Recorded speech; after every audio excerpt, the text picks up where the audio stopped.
So today I just logged in the 4th trading day, and today does happen to be a Wednesday. So on Thursday will be our 5th trading day. Yeah guys, we hit this profit target a long time ago, I think on the 2nd trading day. So yeah, pretty much we've passed, and we just need to lock in one more trading day and then we'll be funded and we will receive our second account details. Hey, the market done got me. Look at the eye. Look at the eye. These markets, no play. These markets don't play around. See, when you trade gold, beats the shit out of you like this, leaves you with the less shiner.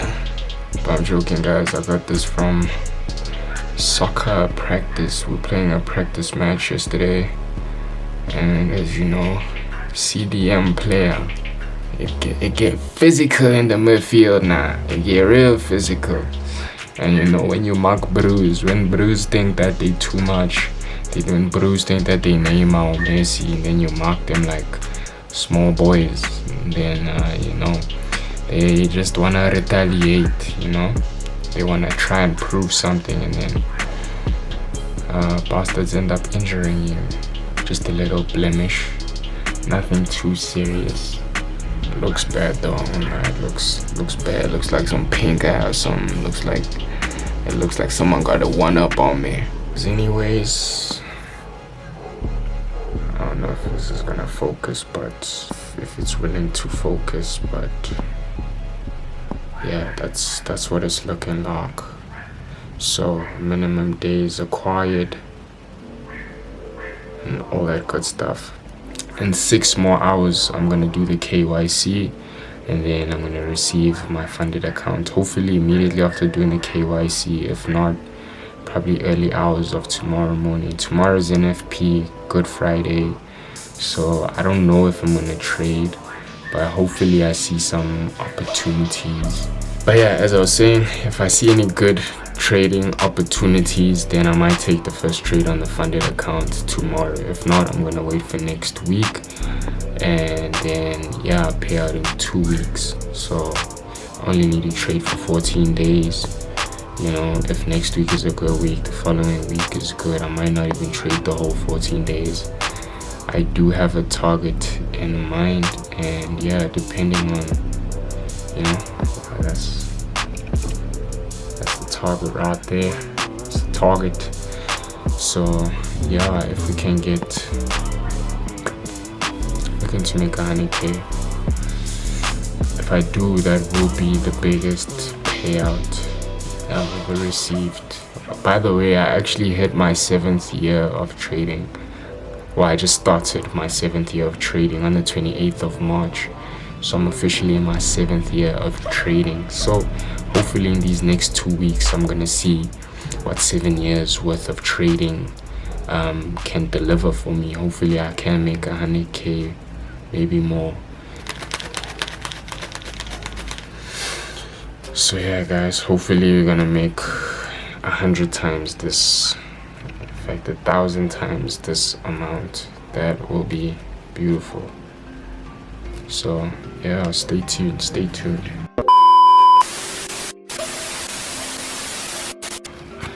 It is currently Tuesday, and I think I'm 9 days away from my payout date. Right, so I should be eligible for payout next week, Friday, which will be the 17th of April. Today's currently the 7th of April. So yeah, on the accounts, we've taken 2 trades so far, and 1 current trade that's running. Not sure if it's gonna focus, but yeah. So currently I do have some trades running. I have 5 lots running on USD CHF. So yeah, currently it's pushing, seems a bit volatile. It was pushing down, seems like it's pushing back up. But yeah, this is the current trade that we're in, a sell. Still pretty hopeful in this sell, so I am going to stay holding. In total I'm risking like 2%, but I have hope that we're gonna reject this level and we're gonna see some profit. So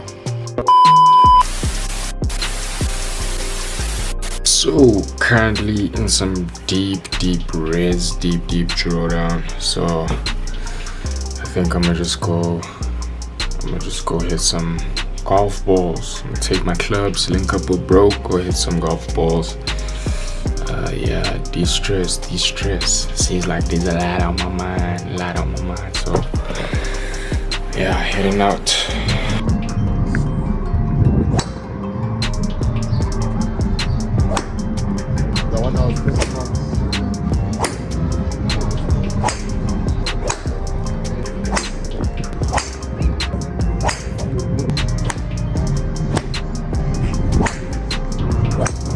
No.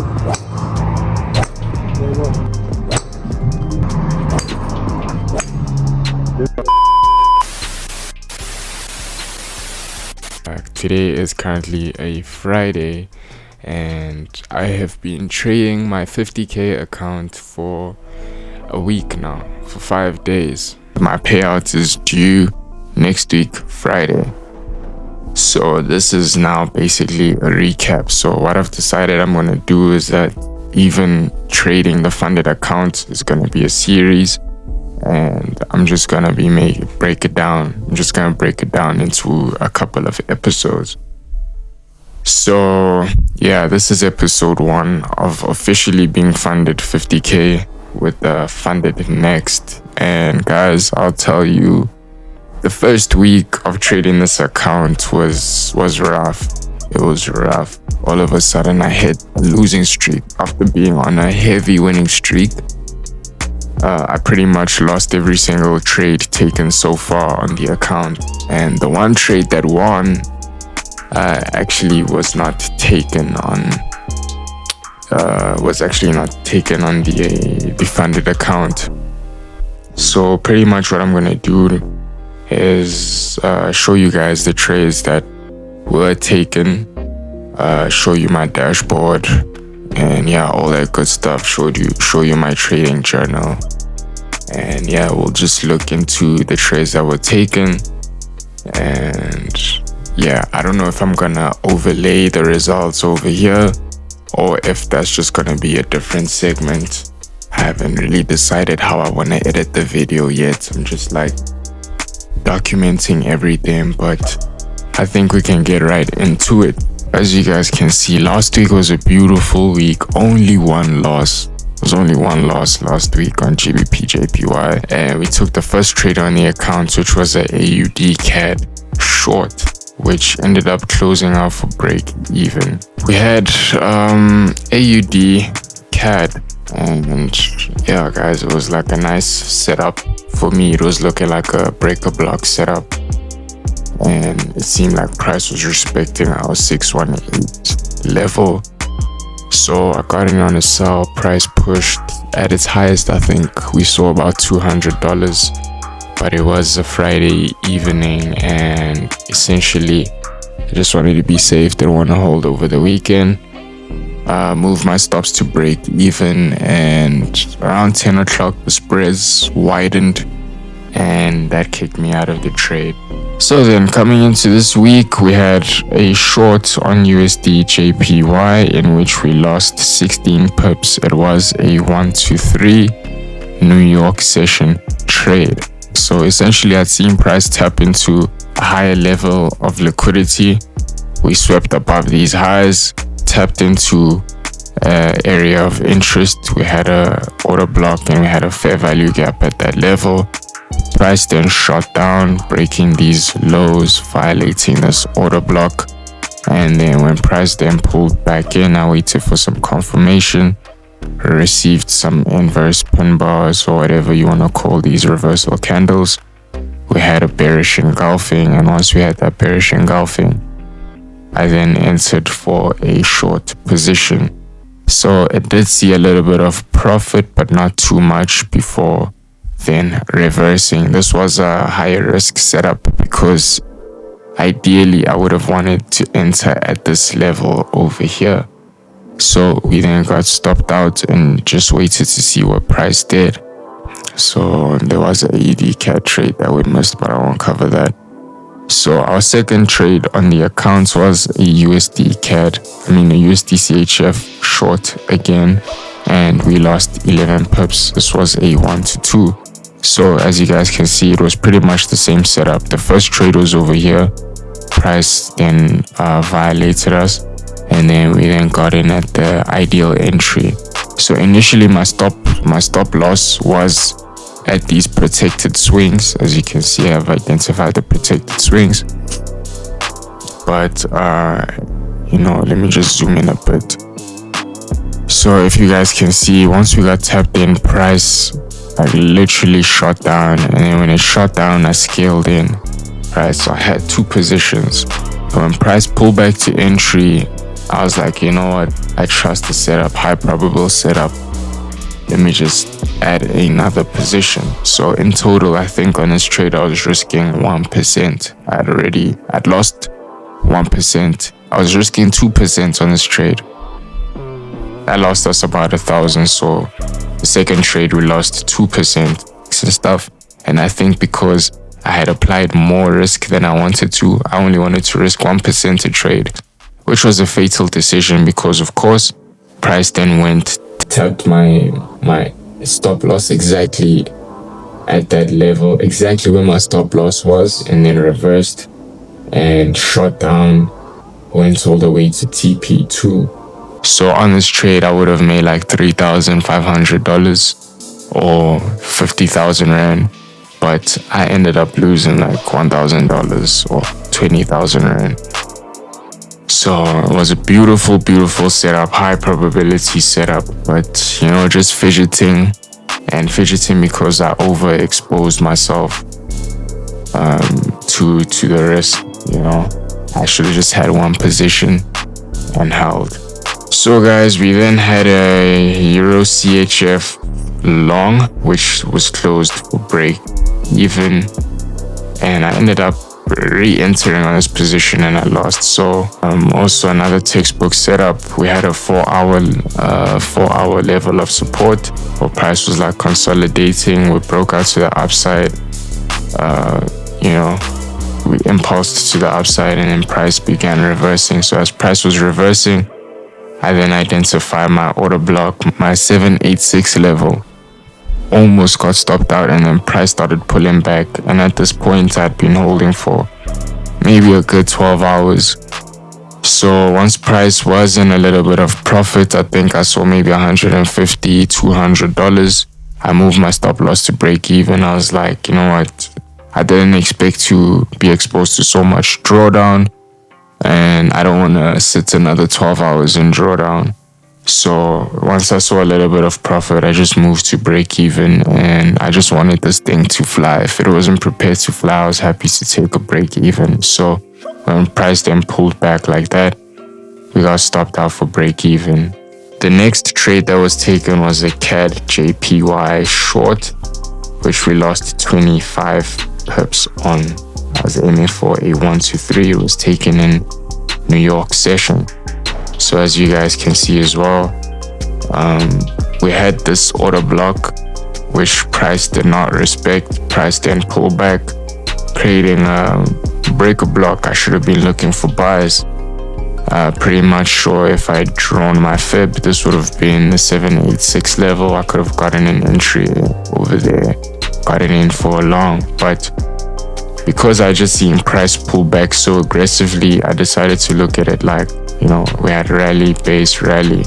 Price impulsed above these highs, which were a key level, and then price then, impulsed back and broke these lows. So if we had an order block over here, that order block was violated. So I looked at that as, as a change in state, change in structure, whatever you want to call it. Break or block, it's pretty much all the same thing. I mean, yeah. So I chose to go for the 786 level simply because we had an order block at that level. We had a fair value gap at that level. So I felt like that was the best entry I could get on that. And I placed my stop loss at that high, at what I considered to be a protected swing. And yeah, guys, we saw a little bit of profit, maybe $100 before the trade then reversed and went straight to our stop loss. And we lost $248 total. So then, guys, we had one more trade after that. It was a US30 short taken in New York session, and we lost 175 pips. It was a 1-2-3 setup. So yeah, guys, this one, it was risky counter trend trade, but I had seen a 15-minute change in state.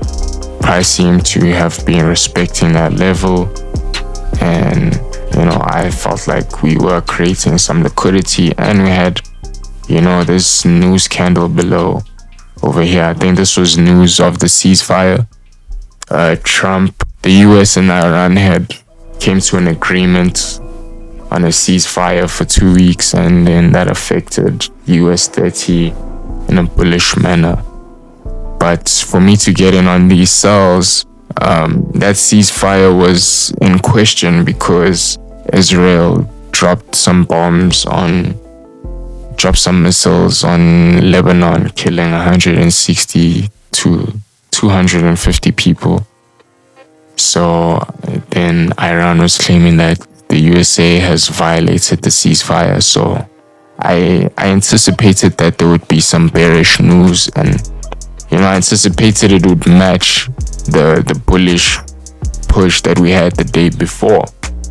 So I then found reason to sell, but there wasn't much bearish pressure, and yeah, we then got stopped out on that. It was a 1-2-3, but I was looking for a bigger move. I anticipated that price could push all the way down there. So anyways, on that trade, we also lost 0.5%, which was $255. Bear in mind, these percentages, I'm saying 0.5% or percent, I'm calculating it at the base balance of 50,000. I'm not continuously calculating like when my balance drops to 48. I don't calculate what 1% of 48,000 would then be. I'm just going off of 50k pounds. In total, we've lost $2,500. We still have $1,500 left. Today was CPI. CPI wasn't crazy. Looking at the setup over here, you can see price wicked into that level, and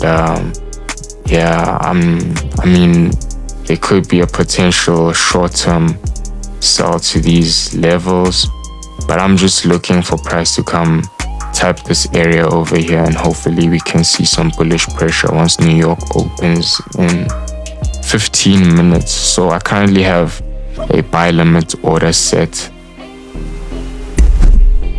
Sorry guys, my camera died, but we'll just continue. I do have very tight stops on this setup. Risking $500, 1%. If I lose, we'll still have $1,000 left on the account. And at that point, I'll have to drop my risk significantly and basically recover the account with like $100 and $200 profits. Really price just taps H4 order block, and then pushes up to at least these highs or maybe further. Would be nice to just recover all of our losses.